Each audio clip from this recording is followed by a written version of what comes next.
We continue now at the top of Daf Tesvavam and Mesechet Shekalim. This is Shekalim Daf 15b. Gemara said on the previous Amud that Rabbi Avon made gates to Sidra Rabbah. He made beautiful gates by the big base medrash in his location. Also, Reb Moni Lagabe, Reb Moni came to him. Amar Lei, so he said to Rabbi Moni, Chami Maya Avodis, look at what I did. I've made such nice things for the base medrash. Amar Lei, so Rabbi Moni said to him, Vayishkach Yisrael Esoseu Vayiven Hecholos. Yisrael forgot the one that created them, and Yisrael built these hecholos, these palaces, meaning it's a criticism. Lahava b'nei nosh, the Yalan Boraisa, are there not people in your area who learn Torah? They need the support. Why are you using the money to beautify the building of the base medrash? You should use the money to support those who learn Torah. And the Gemara continues, Tani, it was taught, Kodshe HaMizbeach, when it comes to Kodshe Mizbeach, Motzian Esaroy Lehen, Mi Kodshe Berek HaBayis. Let's say you had something that you were makdish to Berek HaBayis, let's say an animal, and it turns out it's fit for the Mizbeach. You can use it for the Mizbeach, even though it was originally sanctified for Berek HaBayis. But the other way around, Ein Kodshe Berek HaBayis, Motzian Esaroy Lehen, Mi Kodshe Mizbeach. If you had something that was originally sanctified as Kodshe Mizbeach, you can't then go ahead and decide to use it as Kodshe Berek HaBayis. So the Gemara asks, is this really true? Vataninan, but we learned in our Mishnah, Kli shematzu bo tzorech leberek habayis manichin oso. Let's say somebody sanctified a Kli and it turns out you can use it for berek habayis. They would leave that Kli and they would use it for berek habayis. V'hashar nimkarin udmei noflin leberek habayis. Any other kalim, they would sell the kalim and they would use the money for berek habayis. So the question is obvious. Here you have a situation where maybe you had a Kli that was originally sanctified for berek habayis, and apparently it has to be fit for berek habayis. If it was fit for Kachem Mizbeach, you wouldn't leave it. You wouldn't use it for Kachem Mizbeach. You would sell it. So the Gemara says, Amar Reb Chizkiya says, Kine Masnisin, the way you should understand our Mishnah is as follows, Lelishkas berek habayis. All it means to say is, it doesn't matter whether it was fit for Kachem berek habayis or Kachem Mizbeach. If it's fit for any of those uses, you leave it in the lishkas berek habayis. You leave it in the chamber of the berek habayis, but you'll use it for whatever kedusha you need. In other words, something that was originally sanctified for berek habayis, if it is useful for kachem mizbeach, that is perfectly fine. Hadron aloch perek Elohein hamamunin. This is the end of the 5th perek of Mesechet Shekalim. If you're enjoying these videos, please take a look at the description box below to see how you can support this channel. Please like, share, and subscribe, and we will continue now with the 6th perek of Mesechet Shekalim. And the Mishnah says, Shlosha Osar Shofaros, there were 13 Shofaros in the Beis HaMikdash.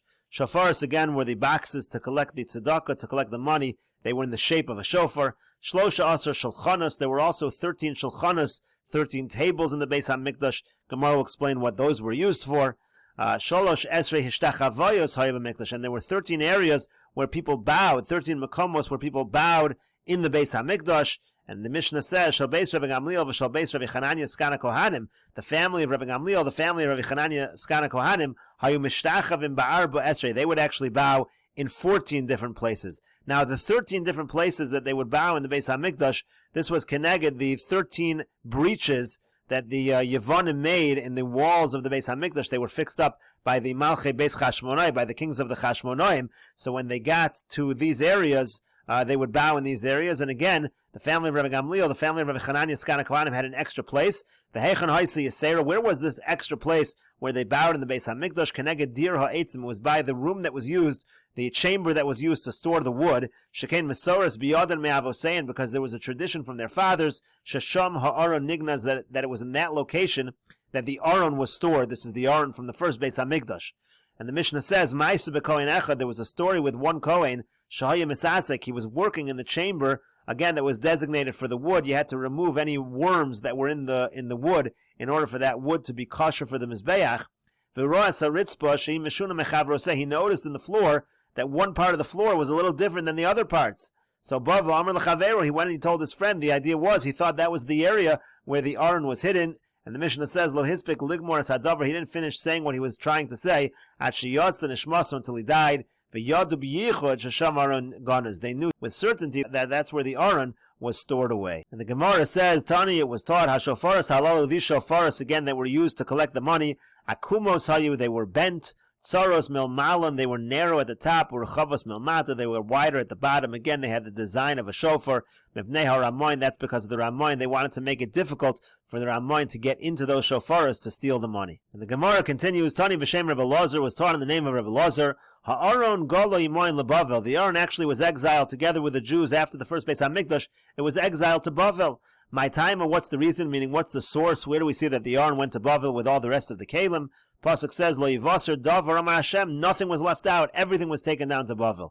And the Gemara darshan zayin davar ela shehadibros l'sochor. The word davar indicates that which the aseres hadibros is within it, meaning the Aron. The Aron also was taken to Bavel. And likewise the pasuk says, "V'leshuvas Hashon Shalach HaMelech Nebuchadnezzar v'yevieh Bavelo im klei chemdas beis Hashem." It says that the klei chemdas beis Hashem was brought to Bavel. Ezeu klei chemdas beis Hashem. What is the reference here? What is klei chemdas beis Hashem? Zeh ha'aron. That refers to the Aron. So that's the first opinion here. The Tanakama says the Aron was not buried anywhere in the Beis Hamikdash. It was taken to Bavel.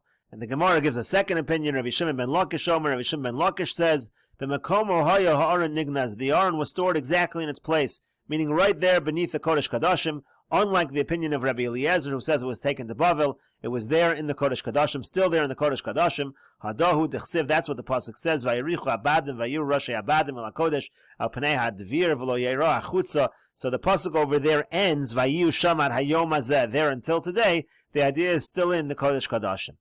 Pasuk now, the Gemara now darshans this pasuk. Siv, the pasuk says vayiru. It says that the badim, the poles that were used to are surrounding the Aron, those poles that were attached to the Aron, it says they were visible. But then it also says they were not visible. So were they visible or were they not visible within the Beis HaMikdash? So the Gemara says, Elanirin v'lo nirin, they were visible, but they were also not visible. How so? Bolton v'yotzin kishnei dodei ha'isha. They were sticking out.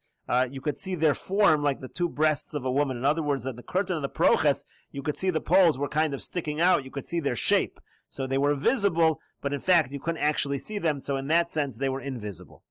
Finally, the Gemara quotes a third opinion about where the Aron was nignaz. The Rabbanan say, Belishkas dir ha'etzim haya ha'aron ganuz. The Aron was kept, and again, like we said in our Mishnah, in the chamber where the wood was kept for the Mizbeach. And now the Gemara quotes the same story that we have in our Mishnah. Ma'isa b'kohen echad balmum. There was a story with a Kohen who had a blemish, who used to work in the Beis Hamikdash. He was working together with the wood that was kept in the chamber of the wood. He saw one part of the floor different than the next part of the floor. He came, he told his friend, and he said, take a look at the floor over here. It looks different than the neighboring part of the floor. He didn't finish talking until he died. They knew with certainty that that's where the Aron was stored. And the Gemara continues at the two dots. Tani Ravoshia taught, Hikish Aleb, Bekornis, this Kohen who was in the Lishkas HaEtzim, who noticed that the floor was a little bit uneven. He hit that area of the floor with a hammer. The Yotzas Eish, and a fire came out of Sarafas when it burned him. That's how he died. And the Gemara continues, Tani was taught, Rav Yehuda ben Lakish Amar, Rav Yehuda ben Lakish says, Beis Aronos Hayimhalchin and Yisrael b'Midbar. There were two Aronos that traveled with Klal Yisrael in the wilderness. Echad Shoisa Torah Nesuna B'Socho. One held the Sefer Torah. That was the Aron that was fashioned by Betzalel. The Echad Shoyeshivrei Luchos Nesuna B'Socho. The other one had the broken Luchos. It had the second set of Luchos that Moshe Rabbeinu, he made that Aron when he had the second set of Luchos, and he also put inside of it the broken Luchos, the first set of Luchos. And continues, Zeh Shoisa Torah Nesuna B'Socho Yemunach Bo El Moed. The one that had the Sefer Torah stayed in the Ol Moed. Hado dechsiv, that's what the pasuk means when it says, V'Aron bris Hashem u'Moshe lo moshe mikarav ha'machane. The Aron and Moshe Rabbeinu, they didn't leave from inside the camp. The idea is that Aron did not travel outside of the area of the Mishkan. Zeh shahayu shivrei luchos nesunim b'socho. Now the one that had the broken luchos, hayanichnas v'yotzei imayna, would go out with them. When they would go to war, they would take that Aron with them. And the Gra takes out this next line, which says, Upa'amim shayim Yisrael imayin. And so the Gemara continues, V'Rabbanan Amri. And the Rabbanan say, the Rabbanan disagree with Rabbi Yehuda ben Lakish. They say, Aron echad haya, there was only one Aron, there weren't two Aronos. Upamachas yatzabi me'eli, there was one time they took it out to war in the times of Eli. V'nishban, at that time it was captured. Otherwise, they didn't take it out to war. And the Gemara now says, Kirya Messiahul Rabbanan. The Psukim support the Rabbanan's opinion. There are Psukim that seem to support the idea there was only one Aron. Pasuk says, Oy lanu mi'atzilenu mi'aro elokim ha'adirim ha'ela. It says, who's going to save us from the God of the Jews? Meaning they saw the Aron and they got scared. So the idea is that shows that in general, they didn't usually take out the Aron. Mila de lochaman rather, min yameyon. This was something they never saw. They never had seen the Aron travel with Klal Yisrael in war, and that's why they suddenly said, woe is to us that we now see the Aron. And the Gemara continues, Kirya Messiah Rabbi Yehuda ben Lakish. There's also psukim that support Rabbi Yehuda ben Lakish. Pasuk says, Vayomer Shaul la'achyo hagisha Aron halokim. Shaul says, bring close the Aron.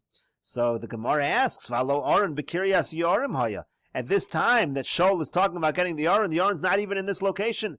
The Aron was located in Kiryas Yarim. After the Aron was returned from the Plishtim, that's where it stayed for 20 years. Then David HaMelech eventually brought it to Yerushalayim. So it wasn't in this area of Binyamin. So what is Shaul talking about? So therefore you see, apparently there were two Aronos. And the Gemara says, Ma'ovdin le Rabbanan. Fine, what did the Rabbanan do with this pasuk? So the Rabbanan say, Hagisha Elai Hatzitz. The reference here is to a totally different Aron. It's an Aron which held the tzitz. This Aron was called the Aron Habris because it held the tzitz. There was an Aron, an additional Aron that we're referencing over here, not referring to the Aron that is currently in Kiryas Yarim. And the Gemara says, Kirya Messiah Rav Yehuda ben Lakish. We also have psukim that support Rav Yehuda ben Lakish, another pasuk that supports Rav Yehuda ben Lakish, who says there were two Aronos. Pasuk says, Ha'aron v'Yisrael v'Yehuda Yoshvin b'Sukkos. It says that the Aron and Yisrael and Yehuda, they were settling in Sukkos. And we'll continue with this discussion in the next video on Daf Tezayin Amud Aleph.